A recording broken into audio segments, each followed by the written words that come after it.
Morning student. अब आपका है चैप्टर 5 उपसर्ग और प्रत्यय। अब देखो कि शब्द दो प्रकार के होते हैं, मूल शब्द और व्युत्पन्न शब्द। अर्थात इसका मतलब है कि बनाए गए शब्द। अब मूल शब्द रूढ़ शब्द ही होते हैं, उनमें कुछ शब्दांश जोड़कर व्युत्पन्न शब्द बनाए जाते हैं। ये शब्दांश मूल शब्दों के प्रारंभ या अंत में लगते हैं। ये स्वतंत्र शब्द के रूप में प्रयुक्त न होकर मूल शब्दों को जोड़कर नए शब्दों का निर्माण करते हैं। अब देखो कि मूल शब्द से पहले लगने वाले शब्दांश उपसर्ग होते हैं और जो बाद में लगते हैं वो प्रत्यय होते हैं। जैसे देखो आपके उपसर्ग दे रखे सु, अ, प्रति, कु और प्रत्यय है आई, ता, आपा, त्व। अब देखो उपसर्ग किसे कहते हैं कि जो शब्दांश मूल शब्द के पहले जुड़कर उसके अर्थ में परिवर्तन ला देते हैं, उसे उपसर्ग कहते हैं। हिंदी में प्रयुक्त हो रहे उपसर्गों को 4 भागों में बांटा गया है। कौन कौन से 4 भाग कौन से? संस्कृत के उपसर्ग, हिंदी के उपसर्ग, ठीक है, अरबी और फारसी के उपसर्ग की तरह प्रयुक्त अव्यय शब्द और अंग्रेजी के उपसर्ग। अब है संस्कृत के उपसर्ग। संस्कृत के उपसर्ग देखो कैसे कि उपसर्ग में जैसे अ दे रखा है, अर्थ हो गया उसका अभाव। उदाहरण है अज्ञान, अथा, अधर्म, अन्याय। जैसे अन भी क्या है? संस्कृत का उपसर्ग है, ठीक है। जैसे इसका क्या बन गया? अनादर, अनावश्यक। उसके बाद उपसर्ग है अति। अति का मीनिंग होता है अधिक, तो अत्यधिक, अत्याचार, अत्यंत। अनु है, अनु का मतलब होता है पीछे, तो अनुरूप, अनुक्रम, अनुवाद। अधिका है अधिकता, तो अधिकार, अधिसंख्य, ठीक है। अपमीस होता है बुरा, तो अपयश, अपमान, अपशकुन। आका तक हो, इसका अर्थ हो गया तक, तो आमरण, आजीवन, आजन्म। उत है, उत मीन श्रेष्ठ, उत्कर्ष, उत्कर्ष और उत्पन्न। दूर का है दुर्गम और दुर्दशा। कु का है कुपुत्र, कुमार्ग और कुकर्म। दुहे का है दुष्कर्म, दुस्साहस। निहे का है निर्गुण, निर्बल। प्रति का है प्रतिवाद, प्रतिपक्ष, प्रतिकार। वि का है विज्ञान, विजय और विनाश। ऐसे ये सारे शब्द जैसे सम है, वि है, सु है, ठीक है, ये सारे किसके हैं? संस्कृत के उपसर्ग हैं। अब है हिंदी के उपसर्ग। हिंदी के उपसर्ग है अ, अन, अध, नी, स, क और चौ। जैसे अ से अभाव, अछूत, अनाभ, अनाभा, अभागा। अन का मीनिंग होता है के बिना, अनपढ़, अनजान, अनमोल। अध का होता है आधा, अधपका, अधखिला और अधमरा। नी का होता है के बिना, निडर, निकम्मा, निहत्था। स का होता है सहित, सजल, सपूत और सरस। कै का होता है बुरा, बुरा अर्थ हो गया और इसका शब्द क्या बने? कपूत, कलयुग। चौ का हो गया चार, चौराहा, चौपाल, चौमासा। ये है आपकी हिंदी के उपसर्ग। अब है आपके अरबी और फारसी के उपसर्ग। जैसे है देखो उपसर्ग कौन कौन से? अल, गेर, ना, बा, बद, ला, सर, हम। ये सब क्या है? अरबी और फारसी के उपसर्ग है।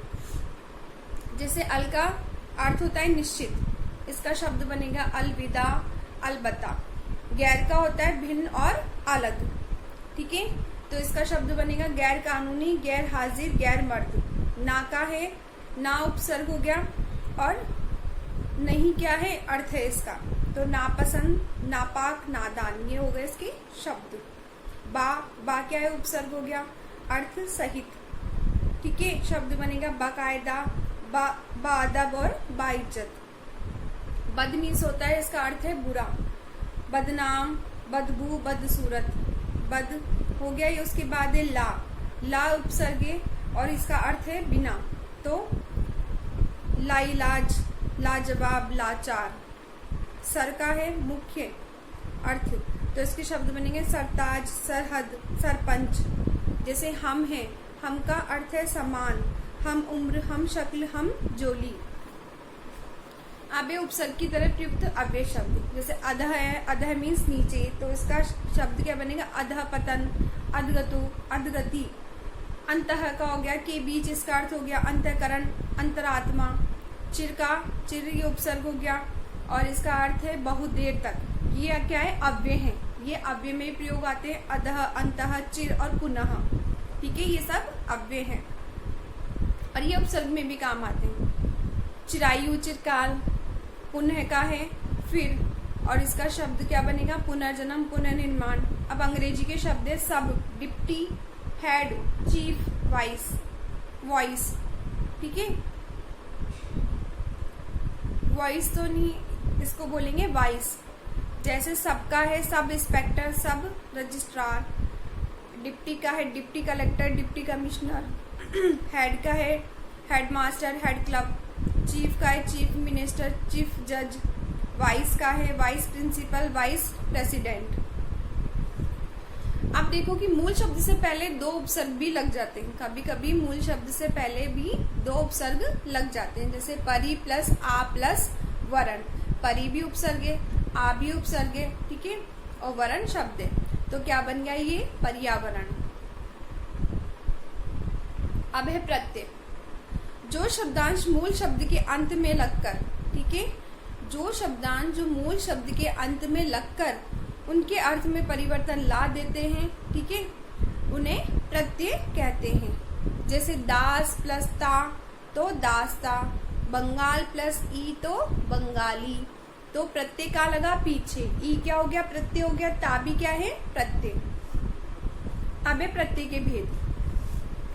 प्रत्यय देखो कि प्रत्यय के दो प्रकार होते हैं। कितने, दो प्रकार के होते हैं, कृत प्रत्यय और तद्धित प्रत्यय। कितने प्रकार के होते हैं, दो प्रकार के, कृत प्रत्यय और तद्धित प्रत्यय। कृत प्रत्यय में क्या होता है कि धातु क्रिया के साथ लगने वाली होती है। जो कृत प्रत्यय होता है उसमें किसका प्रयोग होता है, धातु के साथ में क्रिया का प्रयोग किया जाता है। जबकि तद्धित प्रत्यय में क्या किया जाता है, संज्ञा, सर्वनाम और विशेषण के साथ लगने वाले शब्द, ठीक है, शब्दों के साथ में संज्ञा, सर्वनाम, विशेषण के साथ लगने वाले शब्द वो कौन से होते हैं, तद्धित प्रत्यय। अब एक कृत प्रत्यय, जो प्रत्यय धातु क्रिया की मूल रूप में जुड़कर संज्ञा, विशेषण आदि शब्द बनाते हैं उन्हें कृत प्रत्यय कहते हैं। जैसे आई, लड़ प्लस आई तो क्या बन गया, लड़ाई। तो आई क्या हो गया, इसमें लड़ हो गया, इसमें धातु, और आई हो गई इसमें प्रत्यय। आग का हो गया तैर प्लस आग तो तैराक, ठीक है। आन हो गया इसमें प्रत्यय, तो उड़ क्या हो गई, इसमें धातु हो गई आग। आन क्या हो गया, इसमें प्रत्यय हो गया तो उड़ान।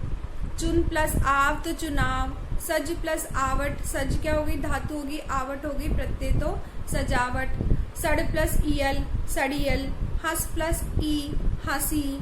ओढ़ प्लस नी, ओढ़नी। लिख प्लस आई, लिखाई, ठीक है। मर प्लस ईयल, मरियल।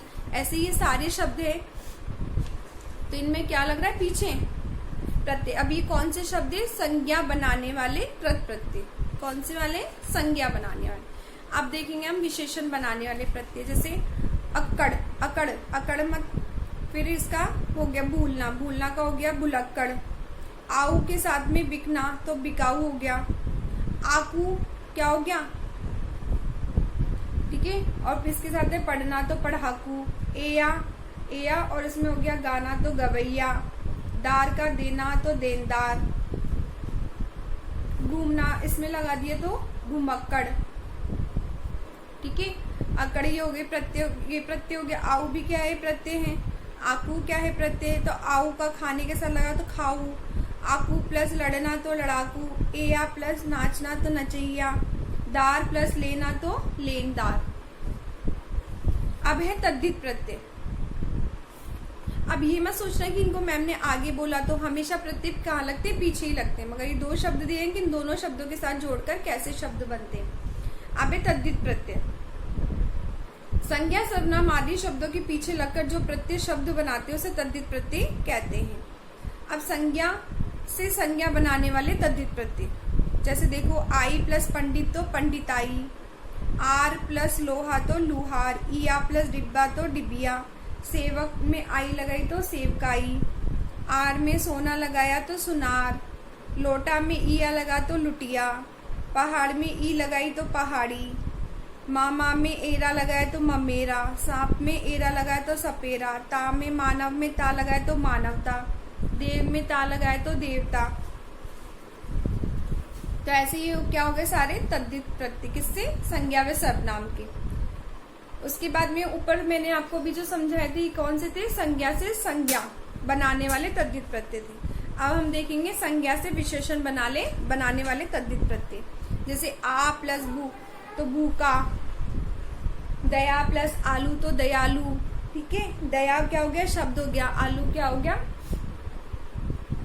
प्रत्यय हो गया। धर्म प्लस इक तो धार्मिक, पुष्प प्लस इक तो पुष्पिक, जंगल प्लस ई तो जंगली, रंग प्लस ईन तो रंगीन, दर्शन प्लस ये तो दर्शनीय, रंग प्लस ईला तो रंगीला। ठीक है, पंजाब प्लस ई तो पंजाबी, कुल प्लस ईन तो कुलीन, भारत प्लस ये तो भारतीय, रस प्लस ईला तो रसीला। अब ये विशेषण से संज्ञा बनाने वाले। अभी जो हमने देखे थे वो कौन से थे, संज्ञा से विशेषण बनाने वाले। ठीक है, पहले हमने देखा था संज्ञा से संज्ञा बनाने वाले, उसके बाद हमने सीखा संज्ञा से विशेषण बनाने वाले। अब हम सीखेंगे विशेषण से संज्ञा बनाने वाले तद्धित प्रत्यय। जैसे अच्छा प्लस आई तो अच्छाई, मीठा प्लस आस तो मिठास, कड़वा प्लस आहट तो कड़वाहट, गरीब प्लस ई तो गरीबी। ठीक है, बुद्धिमान प्लस ई तो बुद्धिमानी, सुंदर प्लस ता तो सुंदरता। ठीक है, गोरा प्लस पन तो गोरापन, काला प्लस पन तो कालापन, खट्टा प्लस आस तो खटास। अब है अरबी और फारसी के कुछ प्रत्यय। जैसे खतर प्लस नाक तो बन गया खतरनाक, ये क्या है, विशेषण खतरनाक। फूल प्लस दान तो फूलदान, ये क्या हो गया, संज्ञा। माल प्लस दार तो मालदार, ये है विशेषण। अकल प्लस मंद तो अकलमंद, ये है विशेषण। ऐसे अब आपके पूरे चैप्टर में क्या है, उपसर्ग और प्रत्यय। ठीक है, उपसर्ग हमेशा कहाँ जुड़ते हैं, हमेशा उपसर्ग आगे जुड़ते हैं। ठीक है, और प्रत्यय कहाँ जुड़ते हैं, पीछे। ठीक है, जो शब्दांश जो मूल शब्द के पहले जुड़कर उनके अर्थ में परिवर्तन ला देते हैं उन्हें उपसर्ग कहते हैं। ठीक है, और जो शब्दांश जो मूल शब्द के अंत में जुड़कर उनके अर्थ में परिवर्तन ला देते हैं उन्हें प्रत्यय कहते हैं। शब्द से पहले लगने वाले शब्दांश हमेशा क्या कहलाते हैं, उपसर्ग कहलाते हैं। शब्द के बाद में लगने वाले शब्दांश प्रत्यय कहलाते हैं। उपसर्ग और प्रत्यय से नए शब्द बनते हैं। उपसर्ग और प्रत्यय से हमेशा नए शब्द बनते हैं। उपसर्ग 4 प्रकार के होते हैं, संस्कृत, हिंदी, अरबी और फारसी और अंग्रेजी के। और प्रत्यय कितने प्रकार के होते हैं, 2 प्रकार के, कृत प्रत्यय और तद्धित प्रत्यय। Thank you.